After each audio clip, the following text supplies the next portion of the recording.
Wayne? It's Saturday, March 11th, 1978. I'm at 3737 Noble in Dallas, Texas. The suite number is 255. This is the Paul McCaghren Associates. We're in Mr. McCagren's private office. Present is my partner, Investigator Clarence Day, and Mr. McCaghren. He's given us an account of his personal knowledge of the activities last November 22nd, 1963. Mr. McCaghren, I'm going to put this recorder right on your desk so you can see it and talk into it plainly. This is as per arrangement we just made with regard to getting your full permission to record this for clerical purposes.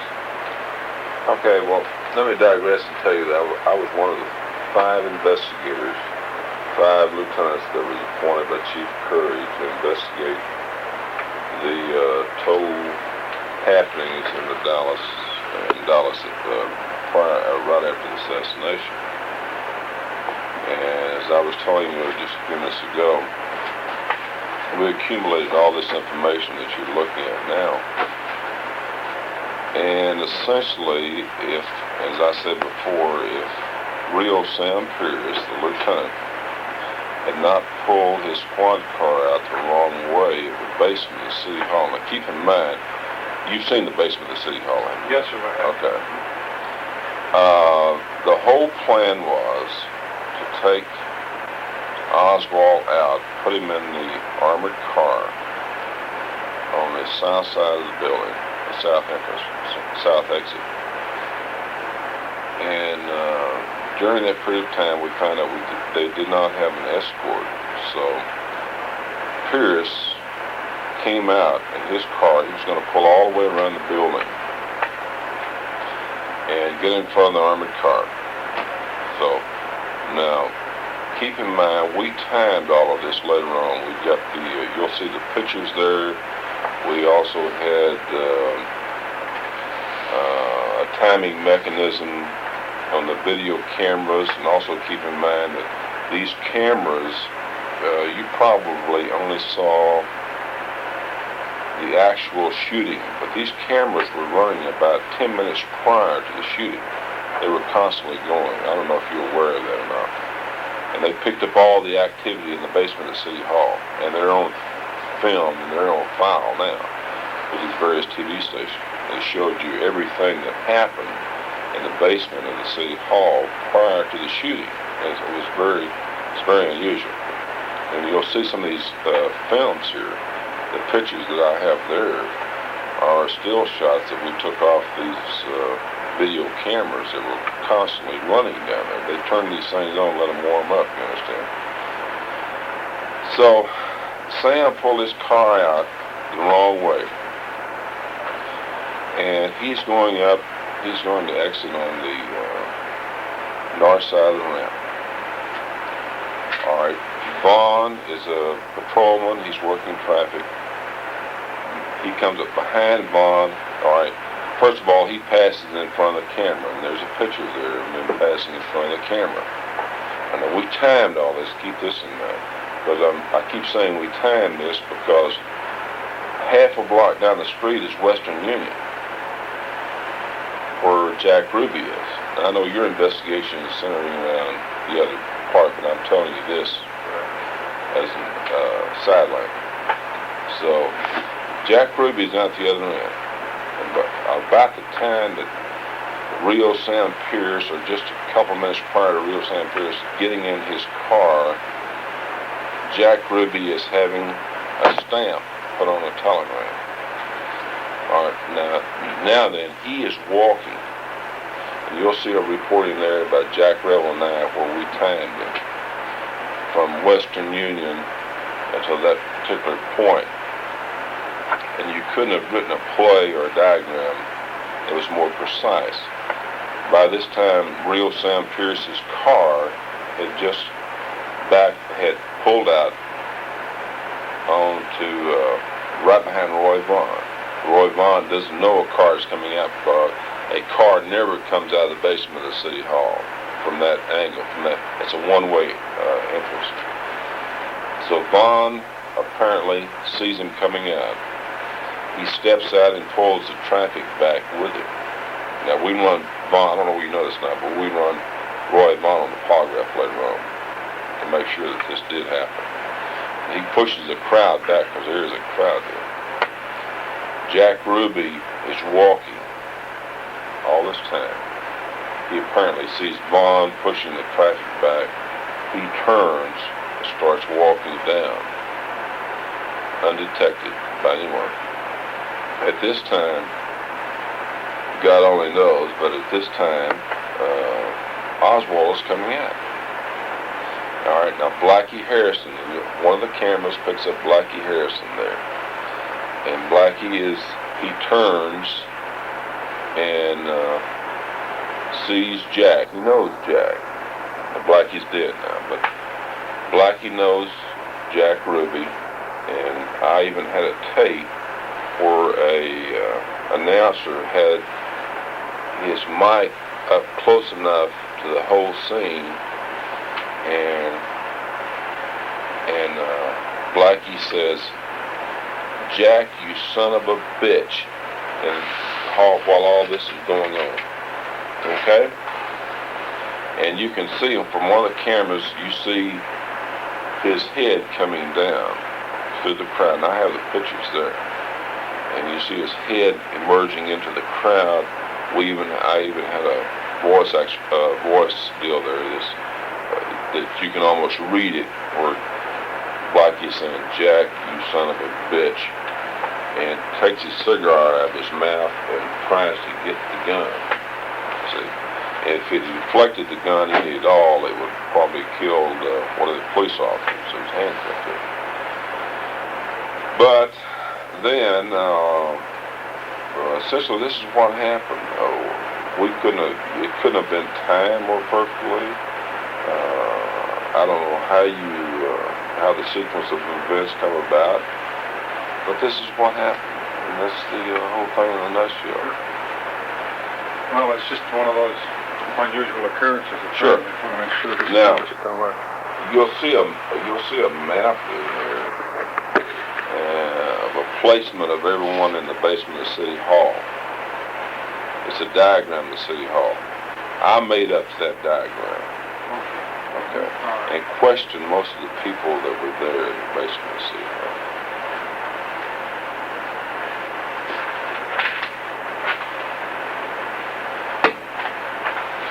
This is what, yes. That's the one you're talking I about? made this up. Uh-huh. And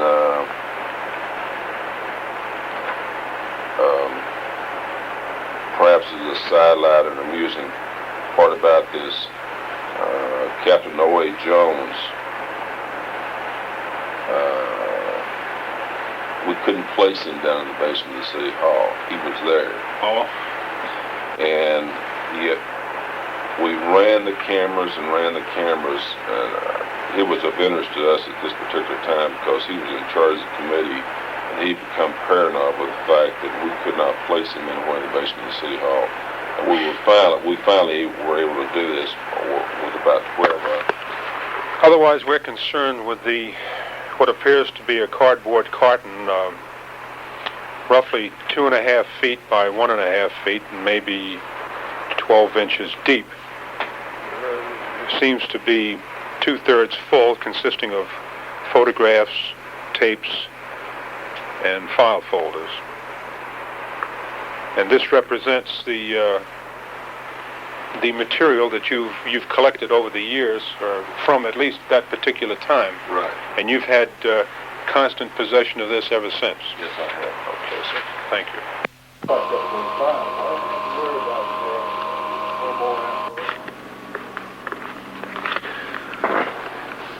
This should be a note with regard to the Paul McCaghren file. We've had an additional interview with him.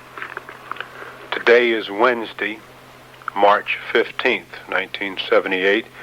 At 2:45 this afternoon, we served Mr. McCaghren with a subpoena to appear in D.C. on March 28th of this year, we're going to take the material up beforehand. During and immediately after the service of this subpoena, which took place in his office here in Dallas, we engaged him in conversation, and the following points of interest were developed during this interview. He admonished that we should visit 1414 Highland Drive, which is the current location of the PD property room. He said that we should be sure and look under the files of JFK, LHO, and other headings, indicating that we probably would find a lot more material there than had been reported.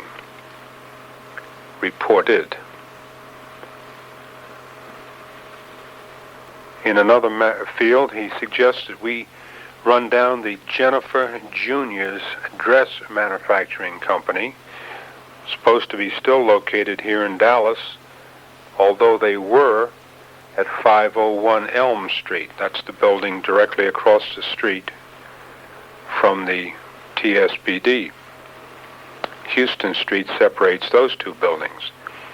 He indicated that he had information at the time, indirect as it was, that none of the ladies who worked for this particular company were interviewed, although in later days rumors circulated to the effect that some of them had in fact seen what they described as a broomstick jutting out of the window on the 6th floor just before and or during the shooting. We'll have to run this information out. Paragraph. He also alludes to a man by the name of Walsh. That's the surname, W-A-L-S-H. That's the surname, W-A-L-S-H, who was probably with Army intelligence, assigned to the Dallas, Texas area. This was a short time prior to the assassination of President Kennedy. This man was supposed to have sent a very important telegram to Florida, no city mentioned.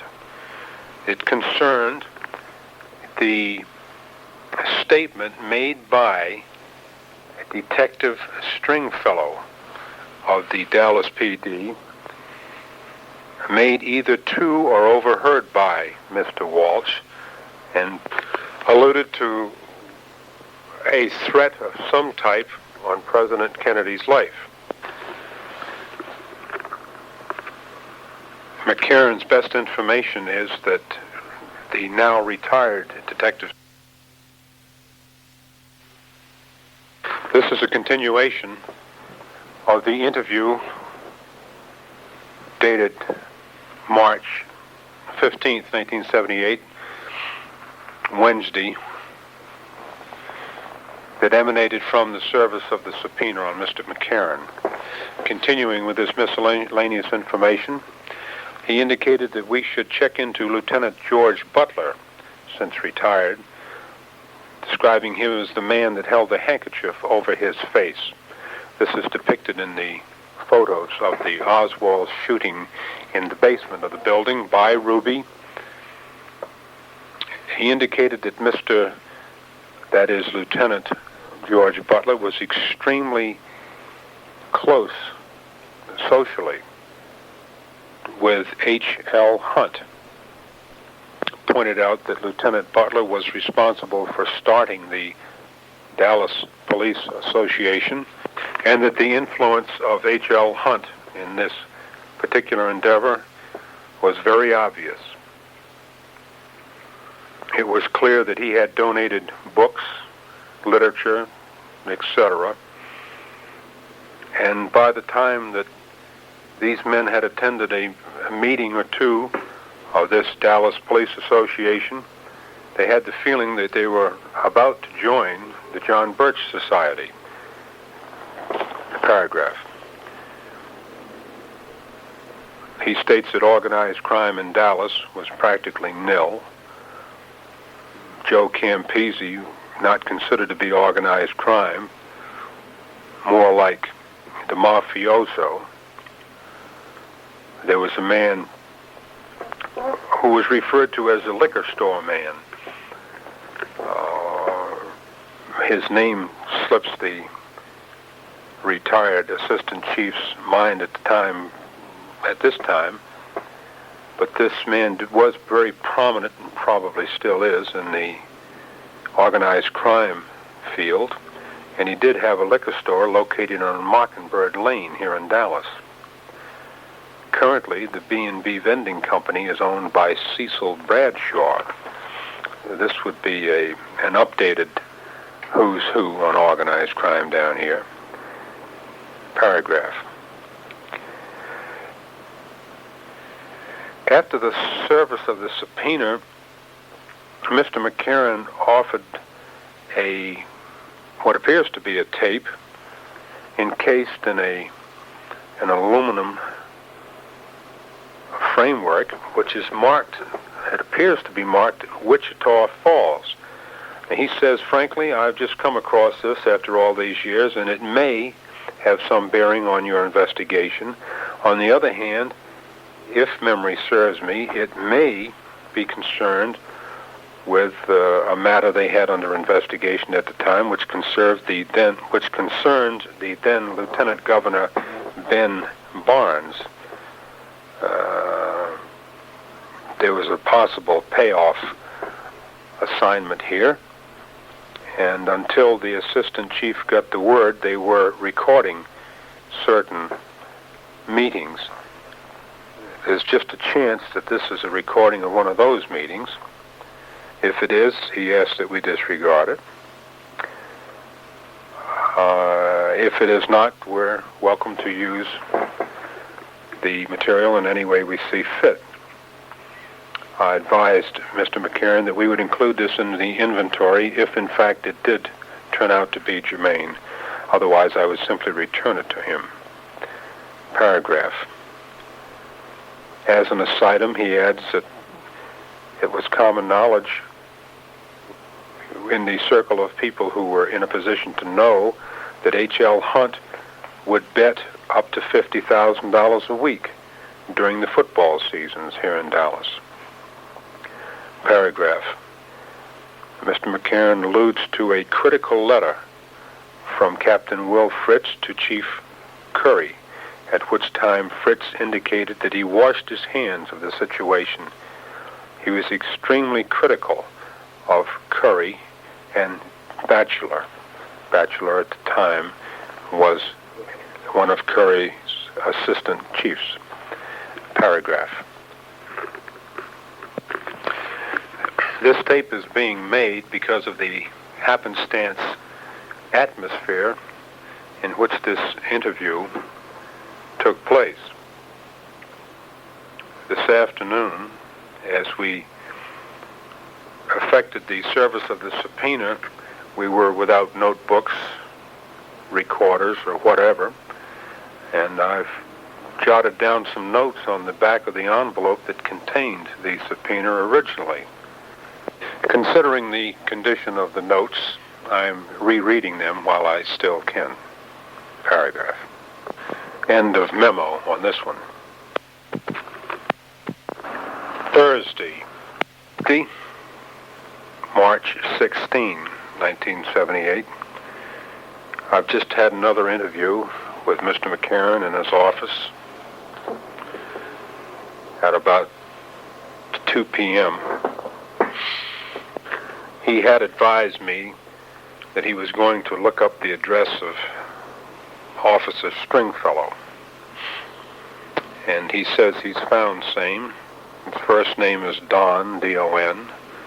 Don Stringfellow's address is 1050 East Broadway, space 90, Apache Junction, Arizona. Paragraph. He then expanded a bit on the information about Mr. Walsh of Army Intelligence. He indicates that there is a current investigation being conducted by the news media, and he's in touch with one of these reporters. His name is Earl Goltz, Goltz, who is associated with the Dallas Morning News. It seems as though McCaghren and Goltz have been pretty good friends for quite some period of time. Paragraph. He says that there is a teletype on file that was sent from San Antonio by the Army intelligence at 3:15 p.m. November 22nd, 63, to the FBI in Dallas, informing the FBI that Lee Harvey Oswald had an alias of Heidel. He says this information was gleaned from Oswald's wallet after he was arrested and en route to City Hall from the Texas Theater. He adds that the first name of Walsh, the Army intelligence man so assigned to Dallas, was Pappy, P-A-P-P-Y, obviously a nickname. Paragraph. Other information would concern Joseph Douglas Campisi. It seems that Joe and Sam were brothers. They were partners in the Egyptian restaurant. Sam died in 1971. Comanche, that's C-O-M-A-C-H-E, Joe's second wife. And John Douglas Campisi sued Joe with regard to the percentage of the restaurant that should have belonged to Sam. This case was settled out of court about 2 weeks ago here in Dallas, at which time Joe reportedly paid Comanche and John Douglas $200,000. Paragraph.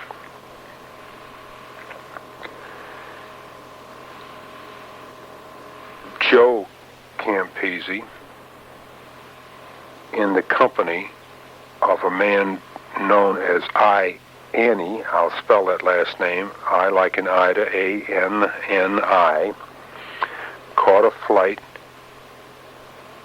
about 1.5 years ago to see the old man, otherwise known as Carlos Marcellus. Annie has since died. He did own the restaurant on Skillman here in Dallas, known as Annie's. Corky, one of Joe's sons, is supposed to do all the booking in the Egyptian restaurant. Joe doesn't do it. Joe used to call Carlos Marcellus in 1970 and 1971.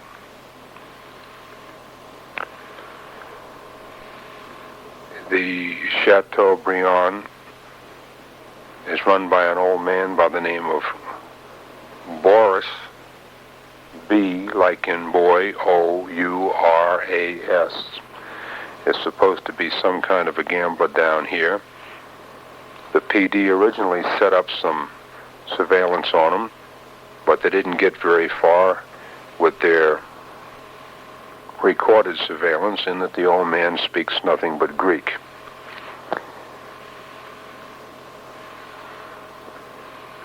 Joe Campisi was, and probably still is, an FBI informant. Period. Paragraph. Bobby Chapman, Dallas's biggest bookie currently, is a good friend of Joe Campisi. Bobby's recently been charged and convicted on some gambling counts. At this particular time, I believe the sentencing is being looked into. He keeps an association in that business with a fellow by the name of Joe Paterno, Petrono. The main operation is out of Bobby Chapman's automobile lot, which is located on Ross Avenue here in Dallas. Period, paragraph. Lieutenant George Butler came apart 3 or 4 minutes before Lee Harvey Oswald was brought downstairs in the basement. Mr. McCaghren suggests we find who the reporter was that was standing right next to him. This particular reporter has since made comments on the lieutenant's extremely nervous condition. Period, paragraph. Mr. McCaghren knew Dave Hartness. He was a traffic sergeant, probably a retired DPD right now. He also knew Jimmy Valentine. He was a patrolman. Period, paragraph. That should be the end of this memo.